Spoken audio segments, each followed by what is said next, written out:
Introducción a las políticas públicas. En esta temática, el primer punto y más importante que debemos abordar es la definición del concepto. Las políticas públicas son consideradas como la representación del Estado en acción. Son las estrategias que finalmente pretenden eliminar o mitigar, porque la eliminación es muy compleja, situaciones socialmente problemáticas, es decir, aquellas que generan desequilibrio y desbalance en la sociedad, y de esta manera se pretende mejorar la calidad de vida de los ciudadanos que habitan en un determinado territorio. Es importante antes de abordar ciertas etapas que hagamos una distinción frente a los conceptos anglosajones. Para nosotros los hispanohablantes simplemente usamos la palabra política pública, pero en el lenguaje anglosajón tenemos tres palabras que tienen significados muy diferentes. Policy, por ejemplo, es la acción del Estado, son los programas políticos o lo que nosotros consideramos una política pública. Politics es el ejercicio práctico de la política y polity son las actividades humanas relacionadas con el gobierno y el Estado, es decir, todo lo que está abarcado en el campo de la ciencia y la teoría política. Teniendo esa salvedad, cada vez que leamos un texto anglosajón, podemos tener una buena diferenciación de los conceptos y poder abordarlos de la manera más indicada desde nuestro idioma. Hay que tener en cuenta que los factores de influencia en la creación de las políticas públicas son diversos. El primero es el contexto internacional.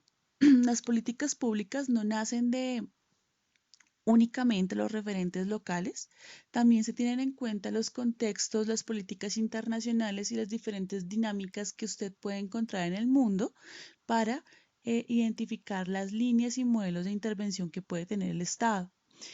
También tiene una dimensión temporal y espacial. No es lo mismo hablar de una política de seguridad social en el año 2016 en Bogotá que una política de seguridad social en 1980 en Cúcuta.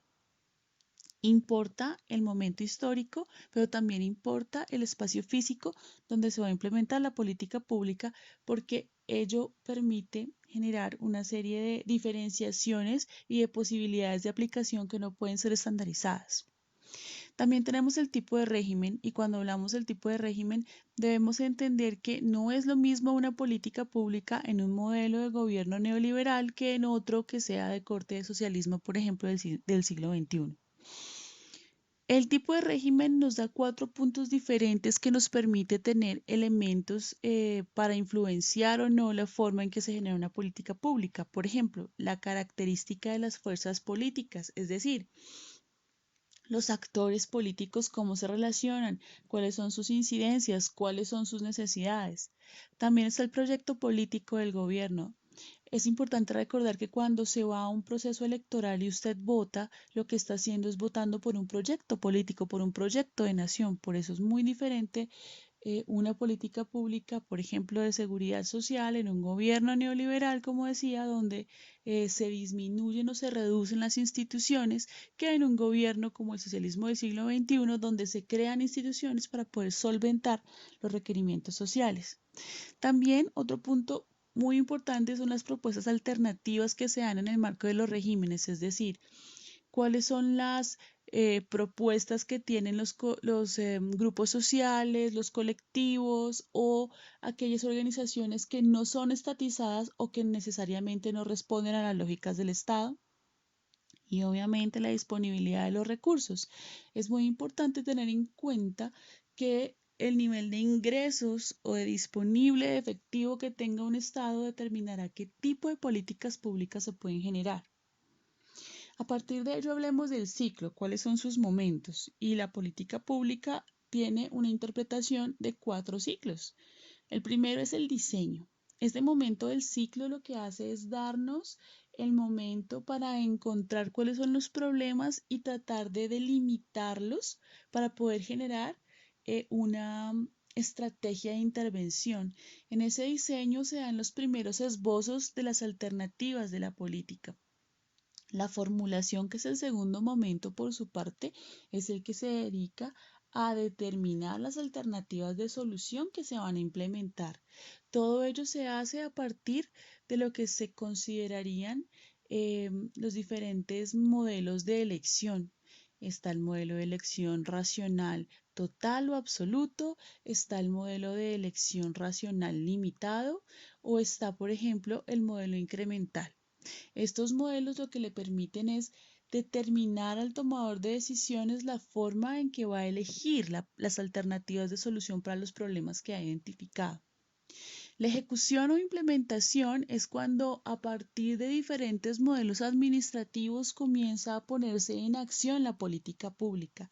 Hay diferentes formas, hay un modelo clásico, hay un modelo de buen gobierno, de gobernanza, hay modelos de abajo arriba o de arriba abajo en términos de la vinculación de la ciudadanía con los procesos de la ejecución de las políticas públicas.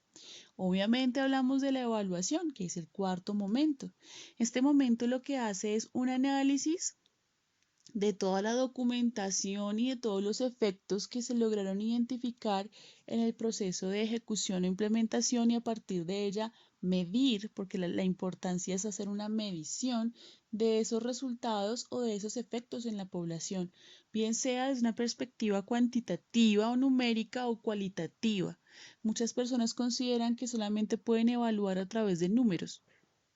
No es un error, porque los números son importantes, porque los datos y las cifras demuestran ciertos indicadores, pero también se debe evaluar socialmente y eso se hace también de una forma cualitativa, porque no solamente nos interesa la cifra que arroja el indicador, sino cómo las personas recibieron ese programa y cómo se logró dar una positiva implementación del mismo. Después de todo esto, tenemos que pensar cuáles son los efectos de las políticas públicas en la población, y son diversos. El primero y el más lógico es la movilización de recursos por parte de las autoridades públicas para realizar acciones específicas. El segundo son las transformaciones que se obtienen a partir de estas inversiones generando efectos o resultados. Toda política pública debe generar algún tipo de resultado. Y obviamente todo eso a qué debe conducir? Al mejoramiento de los niveles de calidad de vida de las personas porque se generan cambios sociales. Esos cambios sociales son el objetivo fundamental y primordial de la política pública en el territorio. Recordemos que es la representación del Estado y finalmente, como todos debemos saber, el Estado no solamente está compuesto por instituciones, el Estado también está compuesto por la ciudadanía.